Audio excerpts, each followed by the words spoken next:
مساء الخير واهلا وسهلا بيكم في قناه فيلم جامد. والفيلم اللي هنعمل عنه تريلر رياكشن النهارده هو فيلم جوكر بارت 2. طبعا الجزء الاول من فيلم الجوكر اغلبنا متفق ان هو كان خرافي وكان ماستر بيس، بس بصراحه كده من ساعه ما اتقال ان فيلم جوكر بارت 2 هيبقى فيلم ميوزيكال، وانا اكيد طبعا متحمس له عشان ده فيلم الجوكر، بس مش متحمس له زي ما في الاول خالص لما اتقال ان هيبقى في جزء تاني لفيلم الجوكر. وده طبعا راجع لتفضيل شخصي مني انا، ان انا مش بحب الافلام الميوزيكال. وبالمناسبه يا دود انا مش بحب فيلم لا لا لاند خالص، وعلى فكره بقى المبادئ لا تجزأ، بس باحترمه طبعًا. فيلمنا هيكون من إخراج المخرج تود فيليبس، وبالمناسبة ده نفس المخرج اللي أخرج الجزء الأول، وطبعًا أنا ما شُفتوش ولا مرة، ودي هتبقى أول مرة أشوفه معاكم.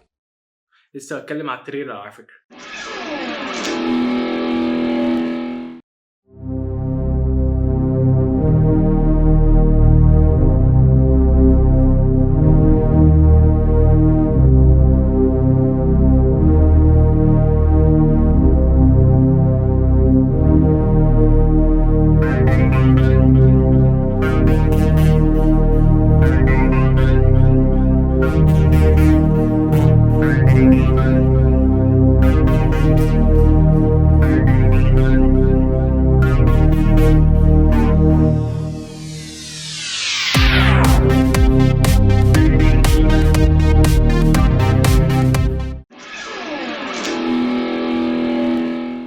زي ما قُلت مع إني مش باحب الأفلام الميوزيكال بصورة كبيرة، بس لأ التريلر دي حلوة وبتبيّن حاجات كتير بصراحة هاقولها في تفصيص التريلر. بصراحة لأ أنا عاجباني ومتحمس للفيلم بنسبة كبيرة يعني. طيب تعالوا نخش في التفصيل بتاع التريلر على طول. دي أول مرة جوكر يشوف فيها هارلي كوين في الفيلم بتاعنا.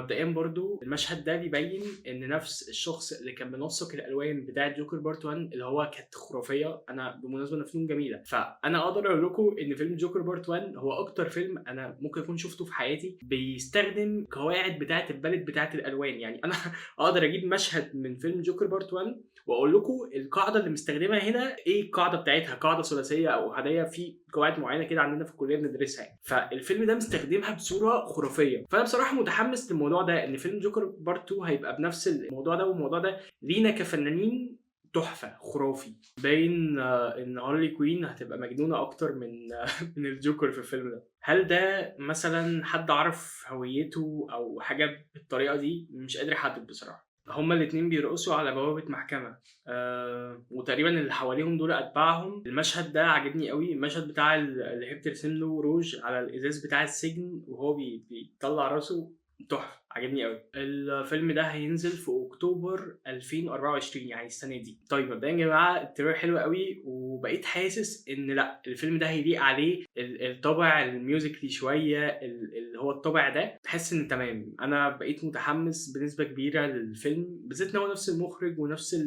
الcast، فلأ تمام يعني. نسبة ترقبي لفيلم جوكر بارت 2 هي 8.5/10، وبرضه الدرجة ونُص دول علشان هو فيلم musically، وأنا برضه مش متأكد إذا كنت هاحب ده والّا لأ، بس أنا متحمس له بنسبة كبيرة جدًا طبعًا. طيب نوصل لآخر فقرة في الفيديو. أشوف إيه علشان أبقى مواكب للفيلم ده؟ شوف فيلم واحد بس وهو جوكر بارت 1. وفي النهاية يا ريت لو الحلقة عجبتكم ما تنسوش تعملوا لايك للفيديو وسبسكرايب للchannel علشان يوصل لكم كل جديد. أشوفكم على خير في الحلقات اللي جاية، وسلام.